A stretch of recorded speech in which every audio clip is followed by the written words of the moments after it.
はい、皆さんこんにちは。こんにちは、よかなさのよかです。なつさです。本日のテーマはこちら。ちょっとはいね、新しいアバターだね。重い重いまあまあちょっとはい。重いって俺の頭のうん、ことが違う重いのかって違う違うこと？違う違う。確かにはい、頭大ニューきいけど。ニューニューアバター。アバターでお届けしている NASA です。はい。はい。でテーマなんですけど、はい。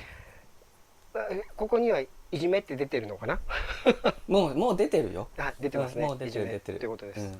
まあいじめね。いじめ方がはい。乾杯させていただきます。すみません。乾乾杯。杯で。いじめですよ。すいません。これヨカがちょっとね、取り上げたいっていうあれなん怒ってですけども、たんだよね。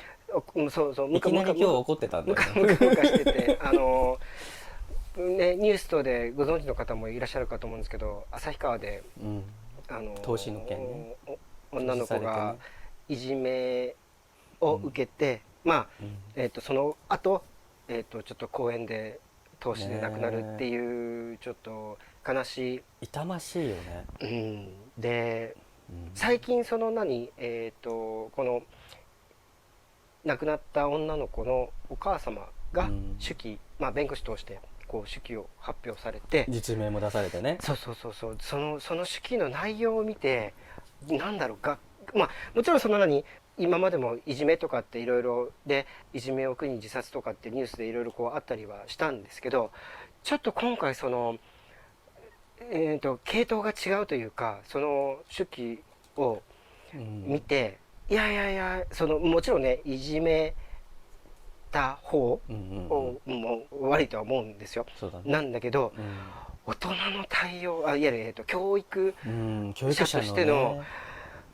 あれがそのお母さんの手記の内容が本当だとしたら、ありえないっていうゆかがのが、読んだの手記を全部？あ、あのね、ダイジェストで？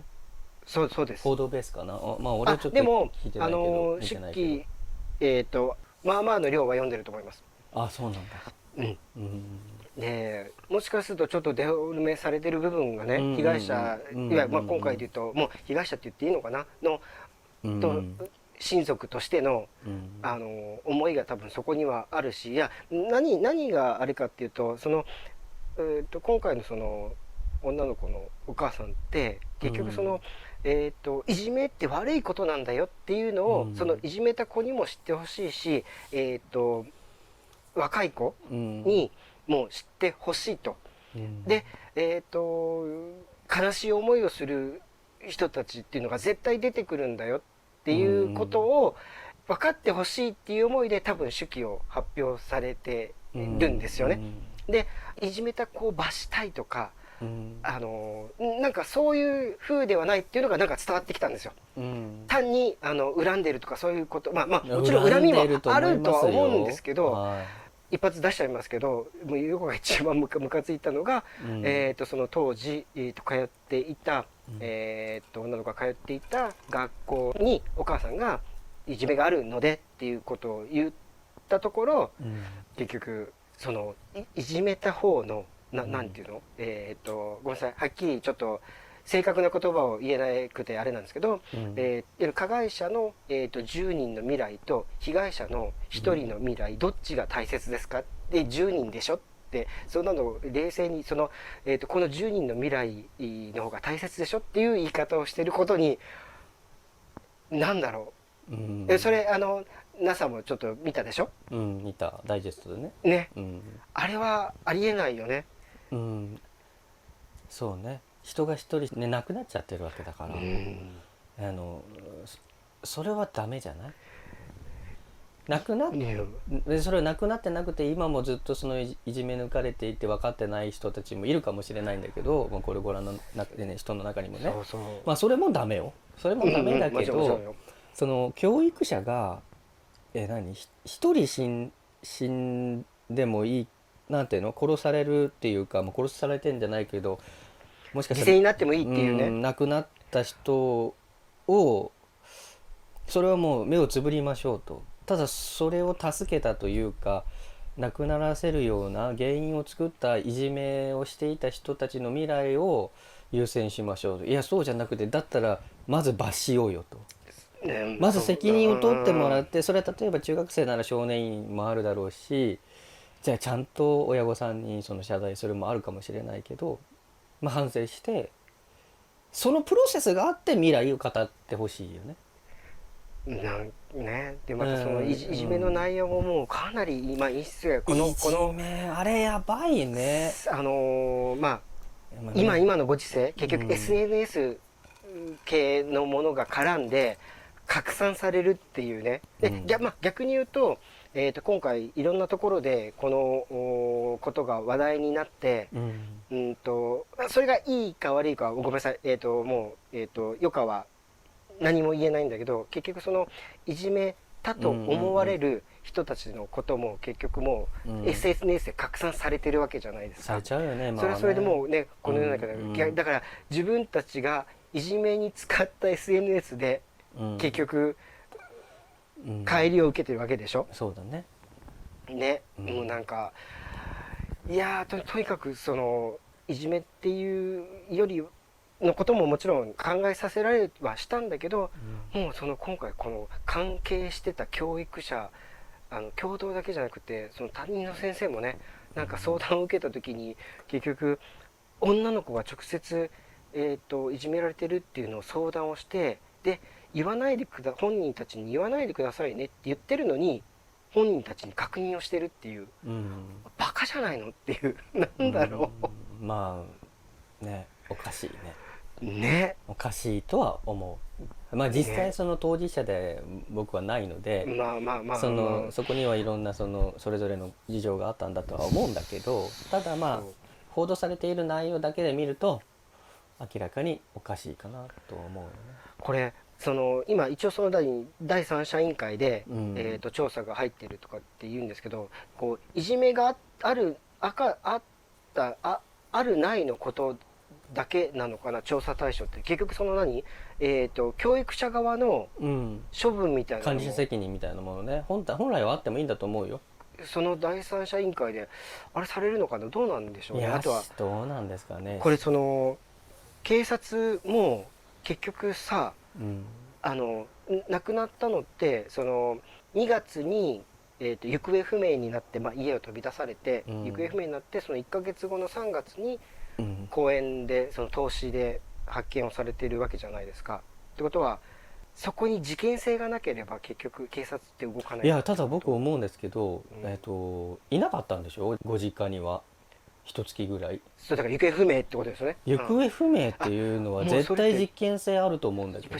そうだよね。だって冬の北海道旭川で2月ってことだよね。外では生きていけないもんね。現に投資されてるんだけど、ということは誰かの家にいたんでしょね。それがそれだって拉致監禁から逃げたのかもしれないでしょね。だからそれは事件性がないってもし警察が言うんだったら、その警察もおかしいよね。いやそれはその一月の間何かあったんでしょ。もしかしたら守ってくださる人がかばってかくまってくださってたのかもしれないけど、それ分かりませんよ。ただそれも含めてやっぱり親御さんは知りたいだろうね、その真実をね、きっとね。だと思う。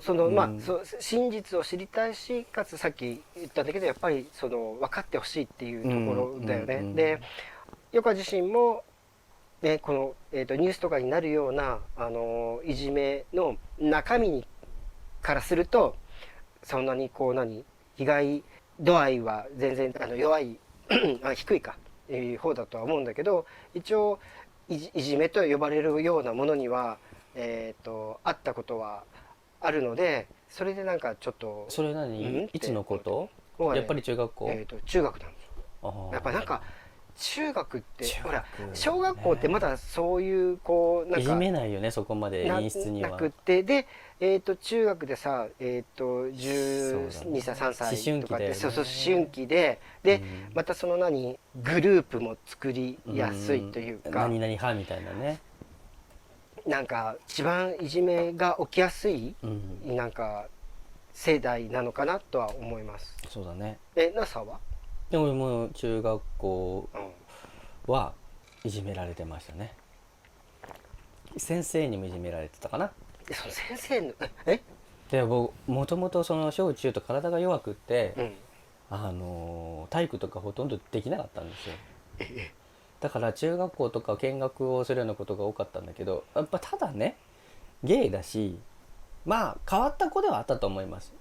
ごめんなさい、僕は中学のその時ってもう自覚あり？ゲイですね、はいああはい。だからもう自覚ももちろんあるんだけど、そもそも変わった人間ではありました。まあそれは認めます。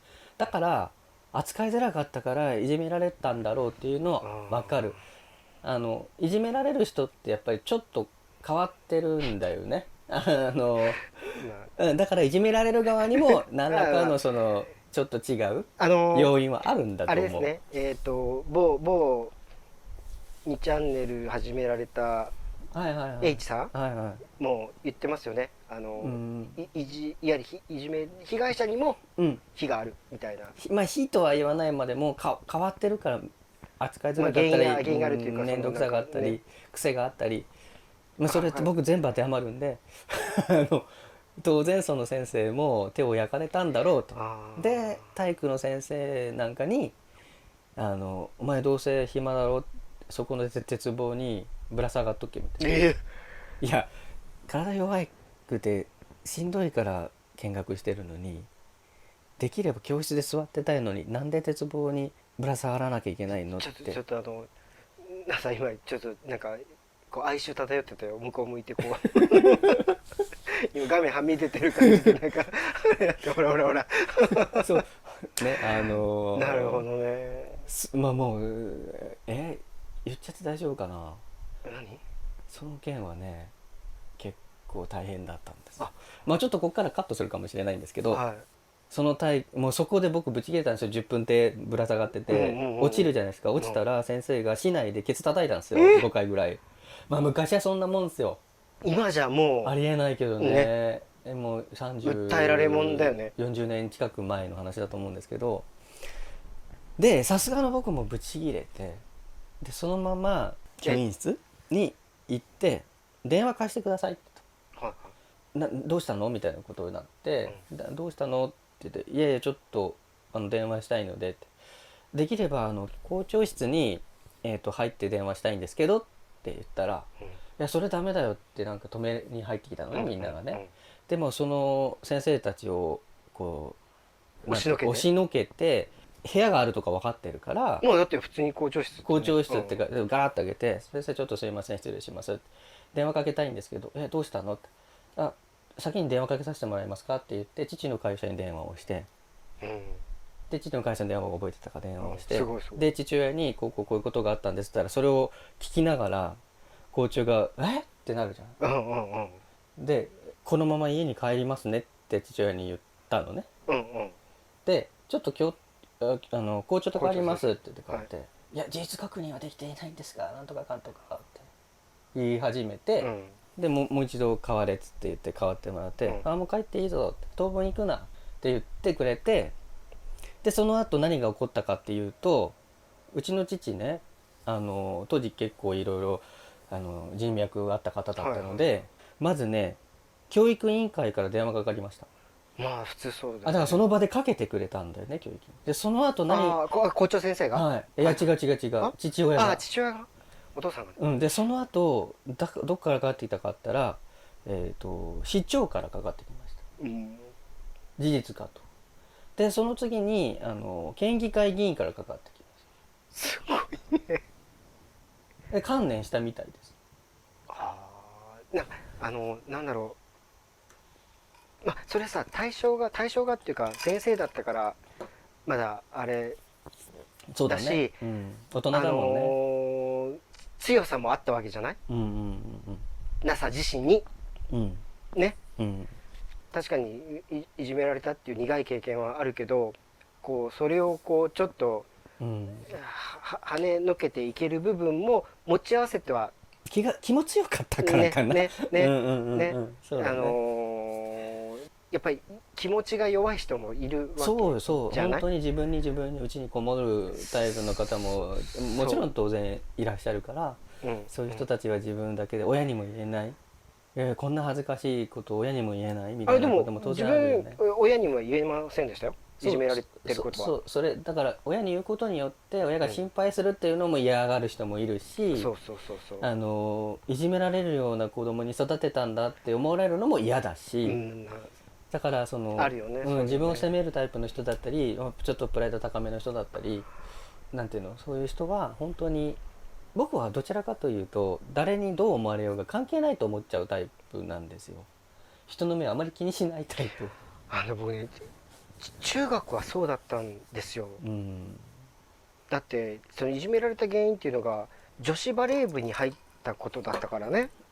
変わってるよね男子バレー部がなかったの？そう小学校の時にうんバレーボール、いとこのお姉ちゃんにバレーボールを教えてもらってうん好きになって、うん絶対バレー部だ中学って思ってたんだけど、結局男子バレー部がない。うんでもバレーボールやりたい。それは何？アニメか何かの影響なの？アタックナンバーワン、うん再放送かな。再放送そうね、さ再放送のだし年だよね。ちょうどねバレーボールのドラマ、うん実写版のドラマもあ当時流行ってたかもね。なんだっけな、なんだっけアタックあったな、なんだっけなんとかアタック、違う、荒木由美子さんかな、ちょっと覚えてないけど、すごいなんかまたアタックナンバーワンばりのすごいとんでもないアタック打つあったね。そうそうあって、そういうドラマもあったりもして、うんそうで考えた結局女子バレー部にとりあえず入ったらバレーボールできるかもって、もう今だったら思いつかないようなことをその時思っちゃって、変わってるってことだよね、要はね。燃えるアタック？燃えるアタック、燃えるアタック、燃えるアタック、それそうだそうだ、燃えるアタックです。ああ79年だって放送されたの。だって79年から7歳の時だから小学校の時に見て80る。年だって、ちょうどだから小学校の時に見てて、そう荒木由美子さんよ。合ってるよね、小鹿淳そうその影響で職員室職員室だ、職員室、そうそう職員室だ、職員室出なかった職員室ね。でその、女子バレーの顧問の先生に、うんバレーボールしたいんです、入部させてくださいって言ってものがあって、で男子からいじめられて現在って前代未聞だなって言われて、そうだよね。でも OK してくれたんですよ。それもすごくないですか？それもすごいね。でバレーボールができるっつったって1年生だから球拾いとか、結局ね、ネット張りとか準備とかでね。そう準備とかって後々やっぱりやってたんだけど、で結局部室もさ使わせてもらってたんだよ。どうするかっていうと、自分だけ違うカーテンに入るの？一番最後あみんなが着替えて全部終わってっていうのに入って、で多分ね多感な時期だから羨ましさもあったんじゃない？それはさ周りのノン系男子の話よね。あんたその時ゲイ？羨ましゲイっていうか自覚はない。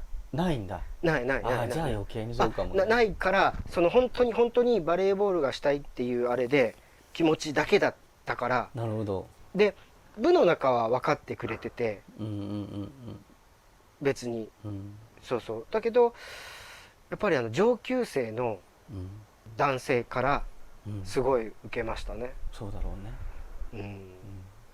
そうNASA のあれに比べると全然そんななんか、いや NASA の場合はその後さ大したあれじゃないんですけど、1年学校行ってないですね。だからそういう意味だと強かったのかも。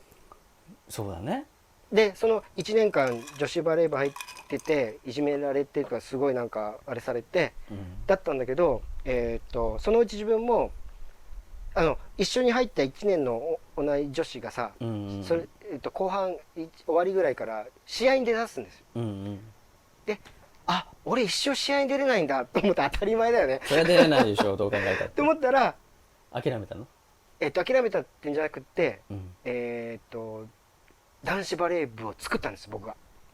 すごいね。人数集めて、でまだどこの顧問にもついてない先生にお願いをして作ってください。でとにかく試合に出れるって 6人制だったからそう6人集めればっていうところで、うんとにかく集めてお願いをして、偉いねで、中学2年から、うん男子バレー部うん作って、そこからなくなったいじめが。あそうん、うねだから強かったんだねきっとね。強かったなと思う。そのNASA の強さとはまた違う強さだったと思う。NASA はその体育の先生もあったんだけど、音楽の先生からもいじめられたというか難癖つけられて、なんかこう昔ってさ教室の掃除当番ってなかった？あったあったあった。うん。でその掃除当番の際に、まあ、2人で大抵掃除するんだけど音楽教室を掃除してて、うんで1人が「あれちょっと部活始まっちゃったから1人に任せていい」って言って「あいいよ」って言って1人でもう俺そんなだったから帰宅部だったからうん掃除をしてで鍵閉めてで普通にこういつもの通り終わってで翌朝普通に行くじゃないですか。登校するでしょ、登校したら音楽の先生が駆け寄ってきて「あなたリコーダー取ったでしょ?」あえって言って「あなたリコーダー取ったでしょ何々さんのがないのよ」って言ってうん「あそうなんですか私は取る必要はないので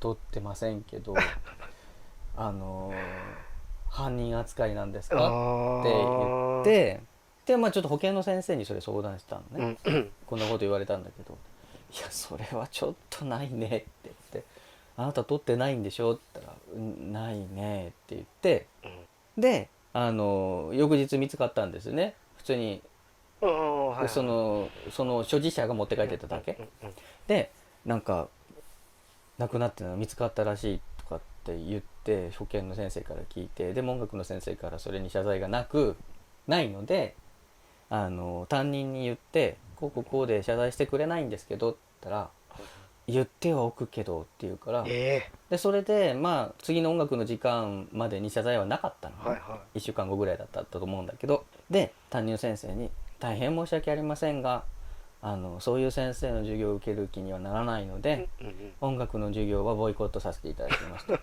でそれから、その先生がいる間中音楽の時間はボイコット。一応公立だよね。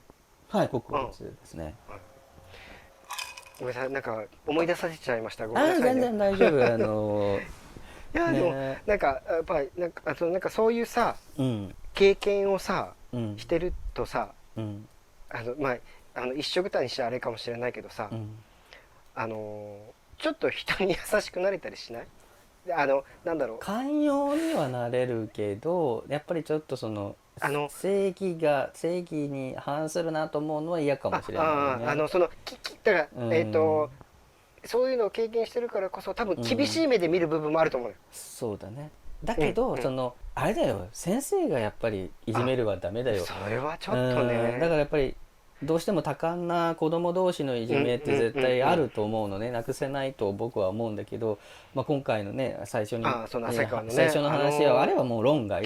あれはだからねちょっとね、なるべくそれをいじめをなくそうとしないといけない立場の人たちが、発言はないよねっていうね。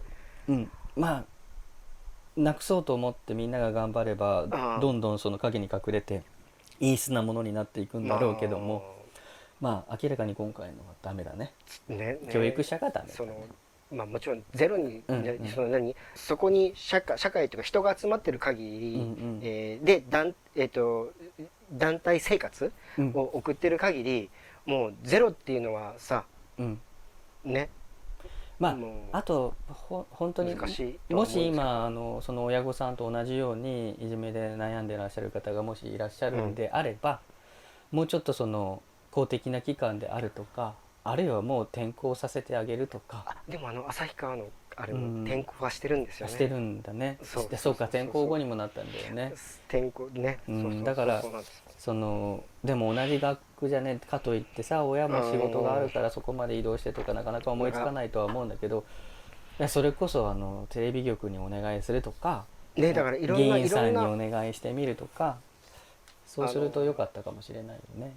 まあそれこそ終わってしまったことはあれだけど、今悩んでらっしゃる方はもうちょっと声の大きい人、声の大きい人にあと影響力のある人にすがってみるのもそう一つのですよ手だよね。ね。でうんお願いだからじゃあそれはほら今さサポート電話みたいなのもあるじゃないですか。あるねね。で頼むからサポートをするって言ってうん電話を受けるような人たちがうんお願いだからこの前の旭川の教育者のようなうんまあもちろんあんなことは絶対言わないんだろうけど、うん大丈夫じゃないっうてんいう流すようなことだけはお願いだからしてあげまないでっていうああれはだから私たちも含めてこういうお題にしてやっぱり責任ある人は責任を取っていただそうだよね。くっていうのは必要なのかなねと思いますね。ということで、うんはい、ありがとうございました。今日ははいそんな感じでちょっといじめについてまあいろいろ思うことあったのでうん話させていたまあまあだきました。僕らもね当事者だったからね。っていうのがありまして、うんはい。本日はこの辺ではい皆さんご視聴ありがとうございます。はいまたチャンネル登録もよよろしくお願いします。はい、さよなら。さよなら。